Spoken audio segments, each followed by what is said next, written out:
Good morning, ladies and gentlemen. Nick Cannon is here hanging out with us. America Got Talent. How much you got last night? $4 or $5 million? I wish, man. Come on. I'm still hustling out here.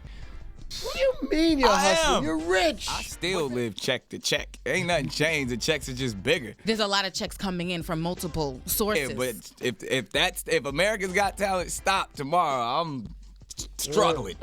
Tough. I know how you feel.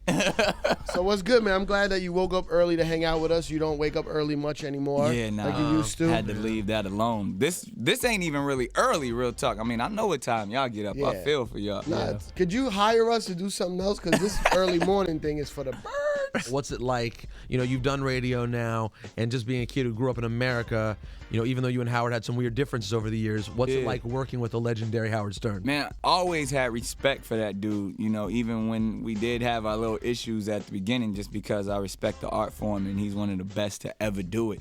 But to really get to know him on a personal level, and I think even the audience got a chance to do that a little bit last night and see a different side of Howard, because you hear the shock jock thing all the time, but you get to see the person.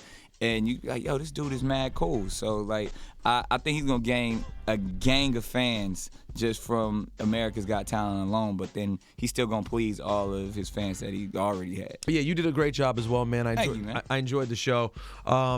Big hip-hop news yesterday, though, because a lot of people forget. Yeah. Nick Cannon, don't get it twisted, used to carry crates for Biz Markie. Yes, That's hip-hop. Is a Early. hip-hop head. Early. What did you think about, I thought this was a great moment. We're all very excited. Jay-Z coming out in support of Barack Coming Obama. out. Oh, okay. You blew my mind real quick. I mean, I agree 100%. I mean, not just, if you want to get married, I don't care. You can marry a cat. I don't give a damn. Like, marry whoever you want to marry. And that's what America's all about, is to be able to, you know, express your free rights and Do everything. cats have good insurance? I don't know, probably. They have 9 lives. Of course they do. Whoa, Speaking of marriage, your wife Mariah looks amazing, by the way. Thank you. She I mean, I dropped can't that. take the credit for it, Well, but yeah. I'll let her know. You know, you guys had twins. How's being a father changed your life? Yo, real talk. I have to leave here in a second because I gotta go, you know, take my daughter to, you know, a doctor's appointment. So it's stuff like that to where you don't really ever think about, you know, I'm on my grind, on my hustle, and then you're like, oh, I gotta, you know, change Does Mariah diapers. favor the girl and you favor the boy, or you love them both equally, or? Love them equally, but you know, it's daddy's little girl and mama's boy. So I mean, it's cool to be able to have both, but I mean, of course we love them equally. But you know, my little girl got a soft spot. So. Aw, daddy's little girl. Now, also, I know that you've had some issues with your mild kidney failure. Yeah, How you doing? But that's the thing. We said mild, but it was real kidney failure. I just Okay. didn't want to like shock everybody. Yeah, because it and was stuff. surprising to the world. Yeah. So Like were you like on your deathbed, or was it that serious? twice. It was crazy because the first time I went in, like I didn't know, and my kidneys failed and all that stuff, and you know, me being stubborn partly, and you know, still rocking the morning radio, still like, yo, I'm gonna be better, I'm all right. That was just a small little thing. And then probably right after I hosted the Super Bowl thing, like whatever. It is what it is. No, but I couldn't walk at, like, I remember I almost, and I was still doing morning radio. I thought I was gonna die. I was in my bathroom and I couldn't breathe. It felt like that heart attack sensation, and I didn't know what was going on.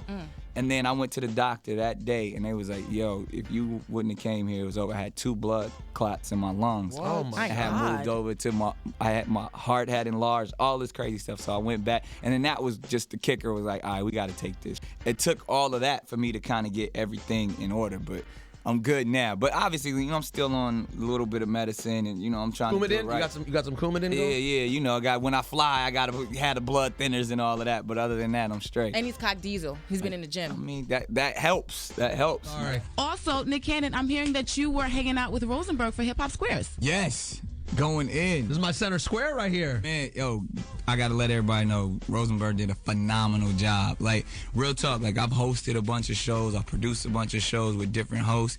He didn't have a teleprompter. He wasn't even going off the cue cards. He just had it. And that's, I mean, come on. Who do you like better, Wink Martindale, Chuck Woolery, or Rosenberg? Now, I'm going to take Chuck out of it because Chuck is just the man. He's the guy. You can't, come on, man. That's the guy. Dave Show God. Yeah, The Cypher Sounds and Rosenberg Show with K-Fox.